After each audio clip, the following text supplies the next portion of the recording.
आप कोई प्लॉट खरीदते हैं तो उसका तरीकाकार क्या होता है, ये जानना एक आम आदमी के लिए जो बहरिया कराची में प्लॉट बाय कर रहा है बहुत जरूरी है। तो ये पूछते हैं शकील साहब से। शकील साहब, प्लॉट ट्रांसफर का तरीकाकार क्या होता है? प्लॉट ट्रांसफ़र वेरी सिंपल है।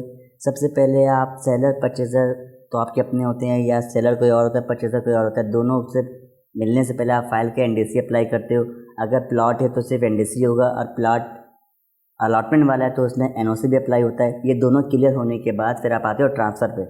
Tax, transfer fees with all challan, आप हर एक चीज़ सब कुछ चेक करने के बाद फिर आप ट्रांसफ़र लगाते हो, जिसमें आपको कोई प्रॉब्लम नहीं होता है। अदरवाइज़ कोई प्रॉब्लम होता है किसी भी हवाले से, रॉन्ग रेज या एक्सवाइजेड लॉस ऑफ चालान, तो ऑन द स्पॉट आप बहरे में अप्लाई करके ट्रांसफ़र लगा सकते हो। यानी पूरे पाकिस्तान के अंदर ट्रांसफ़र का निज़ाम सबसे best the Bahria town Karachi के अंदर है, कि ऑन द स्पॉट सारा काम हो जाता है।